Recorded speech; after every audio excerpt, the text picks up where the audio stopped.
James, a very good evening to you. So in essence, can you explain to us what Eskom is actually doing here? Yes, thank you so much for having me on the show. So, to put it really simplistically, the way that Eskom charges for electricity is comprised of a fixed connection fee, which is a relatively small component of a total bill, and a variable tariff, which is based on how much electricity you use. So, and that's the bulk of how much you pay.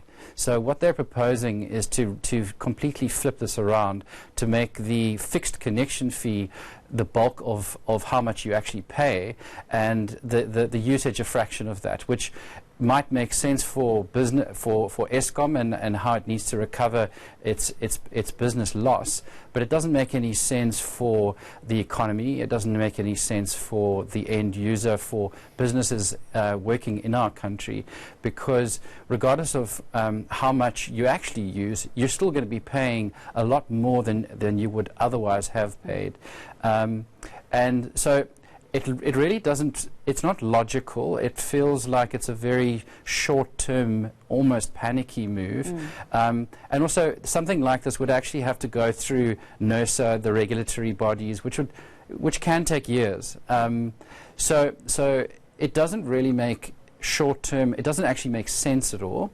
And I guess that also is within the backdrop of, you know, over the last decade, the price of electricity has escalated by more than 350%. And year on year, consumers and businesses are paying well above the inflation for the simple power. So I guess that's the context. From my perspective, from our company Energy Partners' perspective, really the answer is not to try and safeguard a non-renewable power generation of using coal or a central grid, but actually in partnership. There's a massive amount of opportunity for the private sector, and which it has a lot of funding behind it, and the state. So, and James, to really partner with that environment to find those solutions. So, James, I mean, if I'm hearing you correctly, this, if it happens, will make it very difficult for the consumer to actually look at alternative forms of energy, which we've, been urged to look at ways to do things for ourselves better, for the environment as well, and Eskom is going to basically sabotage that. Completely. As I said, it's illogical in the way that, in terms of the local narrative, and also if you consider the global narrative around changing our usage patterns.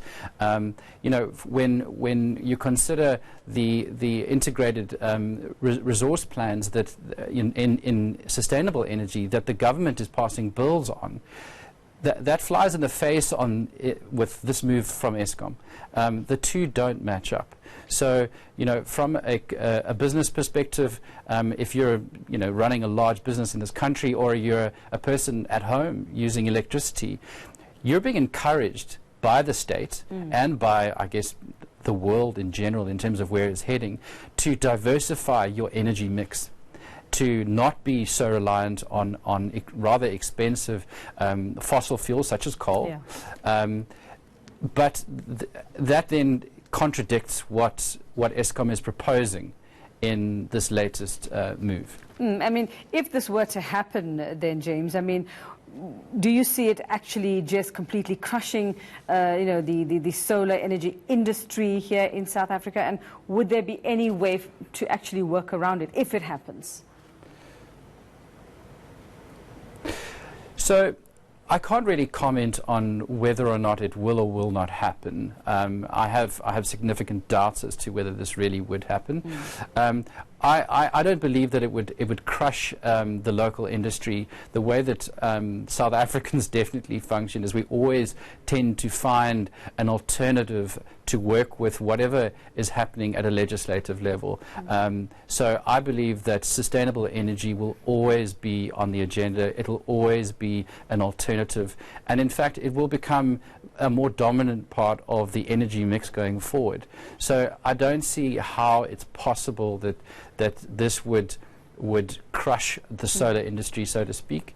you know, because what we're really speaking about is alternative power. And that can come in the form of solar, you know, combined with battery storage. That's one option. There are many other options in that mix. So honestly, this to me is a short term. It feels like a bit of a panicky statement, a bit of a panicky move, which is really fueled by what we all are aware of, which is a struggling business in Eskom. I mean, let's be clear. I think this is not about bashing Eskom. This country needs Eskom, and the private sector needs Eskom, and Eskom has really talented engineers and technology that reside within its structures. The real answer is not to subjugate one versus the other. The real answer is for the state-owned apparatus and the private sector to find partnership to diversify our country's needs, because that is the future. Yeah. And it's not a prediction, it's not a forecast. That's a reality. Yeah. It's happening already. It is already happening in our country. And if you look at global examples, it's happening worldwide. All right, thanks for that. And certainly, I think, food for thought there, Energy Partners spokesperson James McCain. Now